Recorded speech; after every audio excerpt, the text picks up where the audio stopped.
Baik, Assalamualaikum warahmatullahi wabarakatuh. Sebelumnya, perkenalkan nama saya Aditya Surerawan dengan NIM 444550031 dari kelas 2B.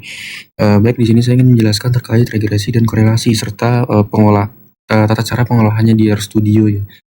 Nah, baik, di sini saya ingin menjelaskan terlebih dahulu nih terkait regresi itu apa dan korelasi itu apa. Jadi korelasi ya, korelasi itu apa ya? Untuk mengukur kekuatan dan arah hubungan antara dua variabel yang berbeda tanpa melihat sebab dan akibat. Nah, sementara itu regresi itu apa ya? Untuk menganalisis suatu hubungan yang dimana ini melihat kan tadi yang korelasi itu tanpa ya. Jadi kalau yang regresi ini tuh hubungan itu yang dilihat itu dari sebab akibat untuk memprediksi atau meramalkan nilai variabel akibat, contohnya dependen, terus berdasarkan variabel penyebab yaitu independen. Jadi langsung tata cara pengolahannya di RStudio ya terkait regresi dan korelasi. Sebelumnya kita sudah buat data di mana menambahkan ya nilai dari saya sudah membuat data yaitu di sini ada harga ikan cupang dan permintaan ikan cupang. Jadi sebelum kita masuk ke RStudio, kita buat datanya terlebih dahulu ya, kita save. Nah, sebelumnya kita sudah membuat dan sudah save ya di Excel. Jadi di sini kita langsung aja ke pencet di judul di sini, harga ikan cupang, langsung aja ke CTRL Pak. Di sini itu gunanya untuk mengcopy ya.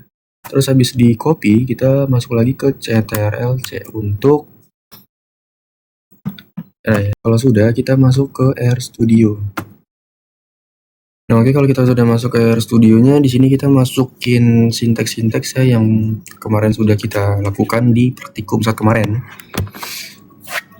Bentar. Oke, di sini langsung aja shift 3 ya untuk memunculkan tagar. Terus di sini kita ketik regresi dan korelasi. Jika sudah kita enter ya 2 kali tab 1 2. Kalau sudah di sini kita ketik data penjualan.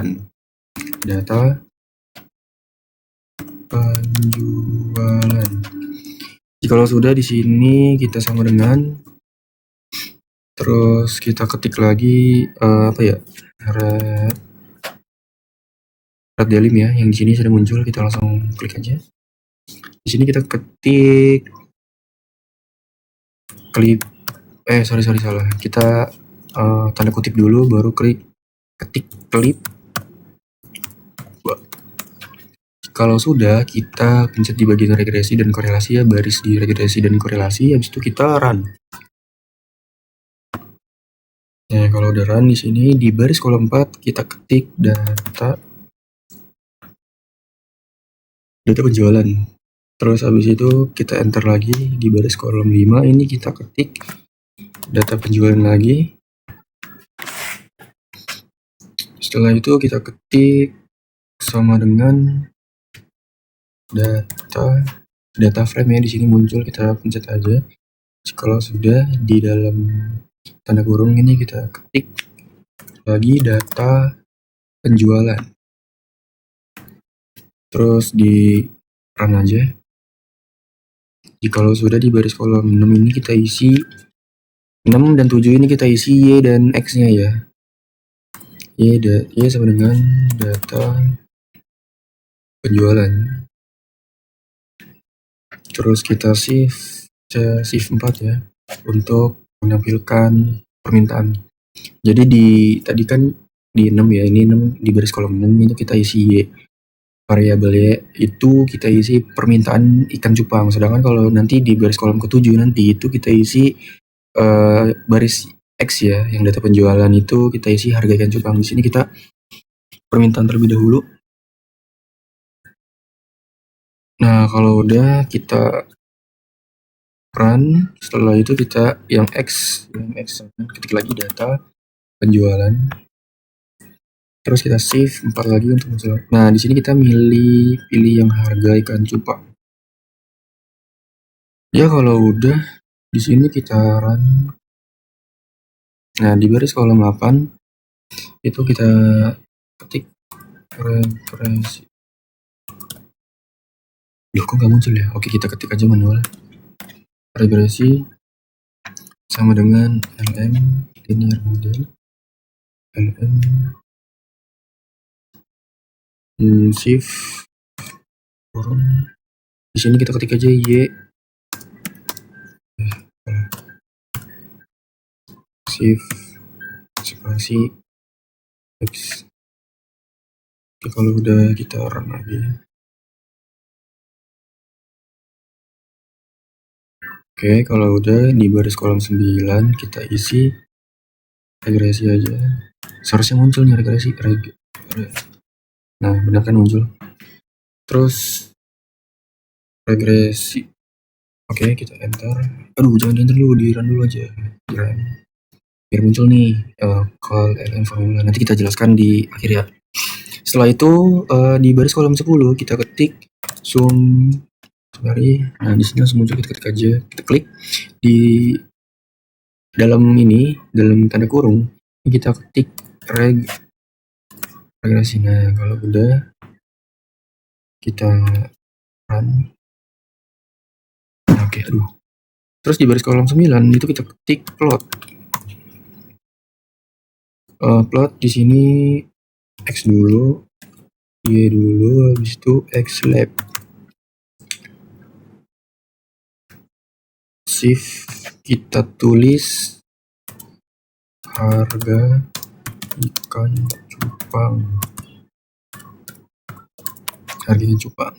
Terus di sini kita n lagi, terus koma, ketik lab. Aduh, sorry. Nah, ini dia. Lab kita ketik shift terlebih dahulu ya, biar tanda kutip. Kita ketik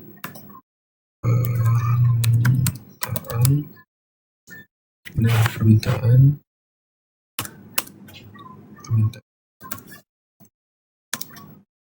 ikan cupang. Oke, itu kita run aja ya. Ini untuk memunculkan apa ya? Nanti kita jelaskan di akhir ya. Ini intinya untuk memunculkan apa ya? Grafik. Nah, berhasil tuh. Nah, selanjutnya di baris kolom 12 kita ketik outline. Ini gunanya apa ya? Ini untuk menggaris gitu loh. Nanti kita jelaskan di akhir ya. Outline, terus kita ketik regresi. Nah, oke, lanjut ya. Terus kalau udah kita run aja untuk menampilkan garis di dalam grafik. Kalau udah di sini di 13 ini kita ketik cor ya, cor. Keluar kita ketik y, salah x dulu, x, y. Ini untuk hasil dari keseluruhannya. Kita run biar nah ini.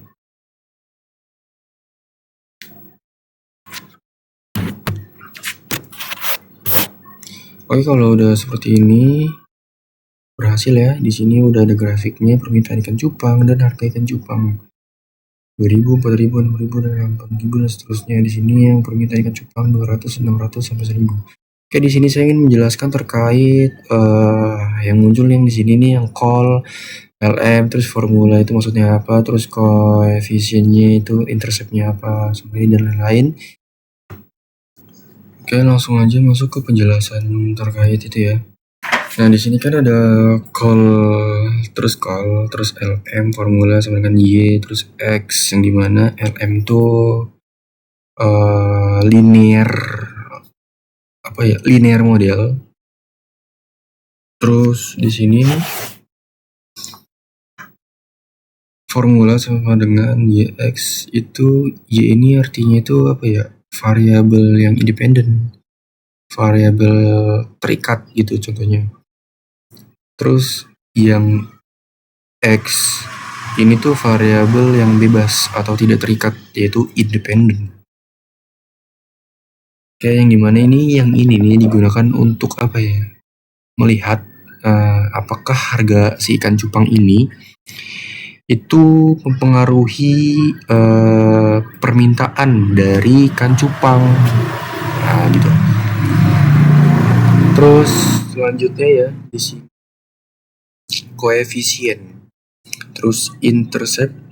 Terus di sini ada 4.11 terus 1,57 itu maksudnya yang dimana intercept itu adalah nilai konstanta. Nah, terus jika X yang ini nih, yang X, jika X ini harga ya, jika X itu harga, jadi maka permintaan itu diperkirakan 411. Jadi gimana ya? Dari nilai intercept ini, yang ini, jadi intercept itu kan nilai konstanta. Jadi jika si X ini, jika si harga ikan cupang harga itu sama dengan 0, maka si Y ini nilai Y, yaitu nilai permintaan, itu diperkirakan sebesar 4,11. Jadi yang dimana untuk yang X itu artinya yang 1,574, terus 1,574, terus dikurang 0,3. Nah, itu maksudnya itu apa ya? Ini tuh adalah koefisien regresi.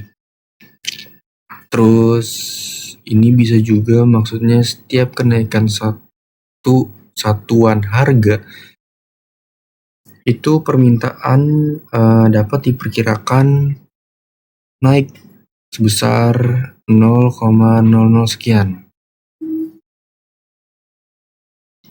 Begitu. Jadi selanjutnya dinilai summary ya, summary regresi. Itu maksudnya itu fungsinya ini adalah untuk menampilkan hasil analisis dari si regresi secara lengkap dan struktur. Nah, yang dimana nih di dalamnya ini ada setahu saya itu ada residual, terus ada nilai koefisien, terus ada contohnya kayak uji T, terus uji F, terus ada R square yang di sini nih. R square, terus P value. Terus selanjutnya di residuals. Di sini kan ada mean, ada satu key itu adalah kuartil maksudnya. Terus ada median, nilai tengah, terus ada 3 key, kuartil 3, terus ada max. Yang dimana itu penjelasannya residual nih, itu maksudnya apa ya? Ini tuh selisih, residual ini maksudnya itu selisih antara data asli dengan hasil prediksi si regresi yang asli.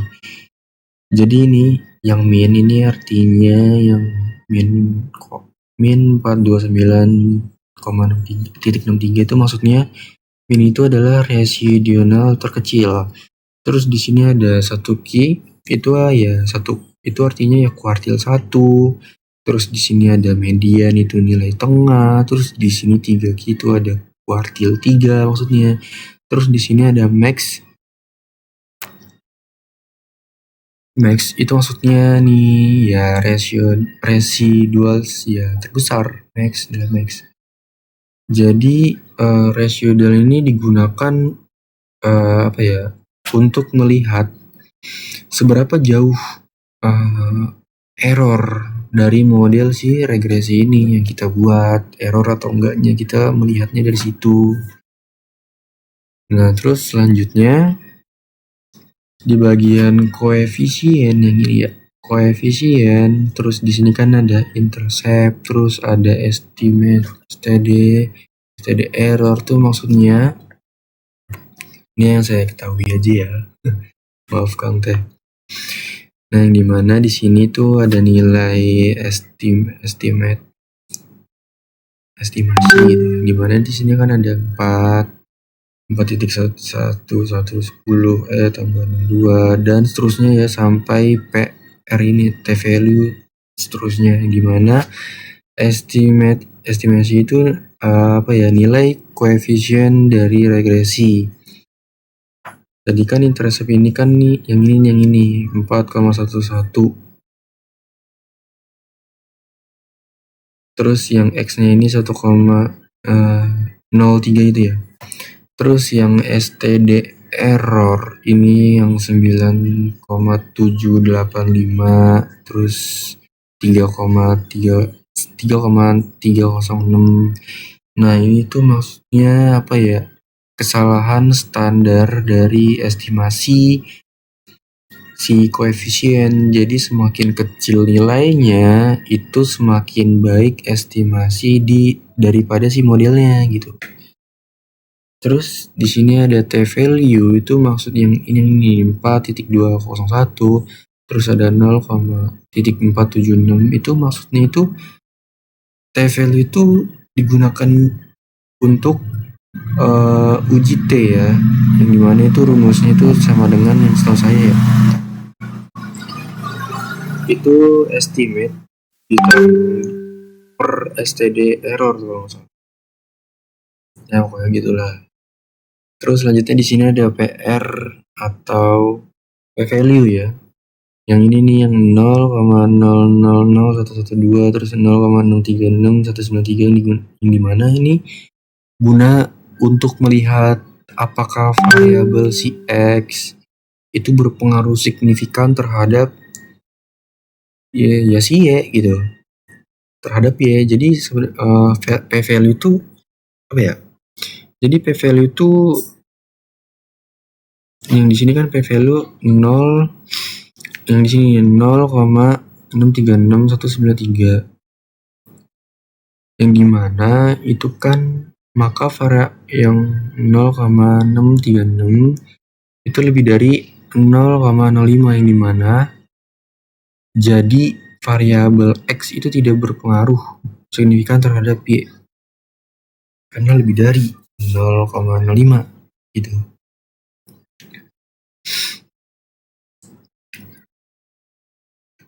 Terus selanjutnya di sini ada nilai apa nih? Residual standard error. Nah, yang dimana ini tuh yang dimana yang di sini tuh residual standard error tuh apa ya? Untuk menunjukkan seberapa besar pengaruh variabel X terhadap si gitu. Kan di sini sama dengan yang di sini nih. 0,00463 itu sama dengan kan 0,046% ya kalau dibulatin. Jadi artinya harga ikan cupang ini tuh apa ya, hanya mampu menjelaskan permintaan sebesar 0,046%, sedangkan sisanya tuh dipengaruhi oleh faktor lain. Itulah setahu saya. Jadi tuh berarti hubungan kedua variabel itu tuh sangat lemah. Terus selanjutnya apa lagi ya?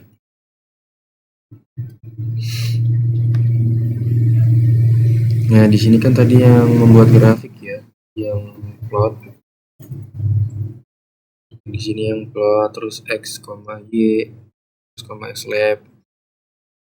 Nah, yang dimana yang plot ini itu plot. Ini kan di sini plot terus X, Y, X lab itu tuh terus sama dengan harga ikan cupang, terus Y lab sama dengan permintaan ikan cupang, yang dimana itu fungsinya ini untuk membuat grafik hubungan antara si X dan Y. Jadi plot ini yang plot itu untuk membuat grafik, terus XLab ini apa ya, nama sumbu untuk si X apa Y, X pokoknya X ya, X benar. Terus yang YLab ini untuk menamai atau menamakan sumbu Y. Jadi hasilnya itu berupa scatter plot seperti ini nih, scatter plot berbentuk grafik kayak gini nih, data titik-titik nih, yang ini sangat banyak ini tuh, ini scatter plot titik-titik data. Terus selanjutnya apa lagi? Sebentar. Nah, pokoknya seperti itu ya. Terus apa lagi ya? Nah, terus yang cor deh, yang korelasi. Yang tadi kan yang terakhir di baris terakhir. Itu kan cor terus dalam kurung X, Y, yaitu maksudnya. Nah, ini cor itu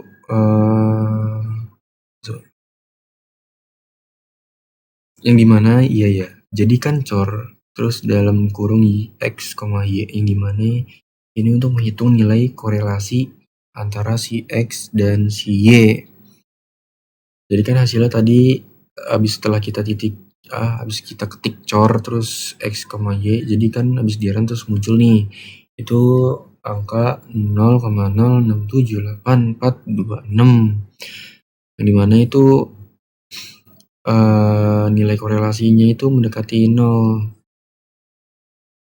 Jadi artinya itu hubungan antara harga ikan cupang dan permintaan ikan cupang itu sangat lemah. Karena karena nilainya itu positif. Hubungan searah itu sangat kecil. Jadi nilainya itu positif. Bedamin tuh. Positif 0,0678. Oke, intinya seperti itu ya. Jadi intinya kesimpulannya itu berdasarkan dari hasil regresi dan korelasi yang kita sudah buat ini terkait harga ikan cupang dan permintaan ikan cupang itu memiliki hubungan yang sangat lemah terhadap si permintaan ikan cupang. Nah, jadi nilai korelasinya itu hanya sebesar yang tadi ya, 0,067 di sini nih. Dan nilai R square yang di sini itu 0,46 nih ya nih multi tab R square itu 0,46%, yang dimana ini pengaruh ya. Jadi berpengaruh ke harga terhadap permintaan yang sangat kecil. Terus model regresi juga ini tidak bisa dibilang tidak signifikan atau kurang layak digunakan untuk menjelaskan hubungan kedua variabel. Oke, mungkin untuk penjelasan terkait regresi, korelasi, dan tata cara pengolahan regresi dan korelasi di RStudio mungkin cukup sekian. Kurang lebihnya mohon maaf. Wassalamualaikum warahmatullahi wabarakatuh.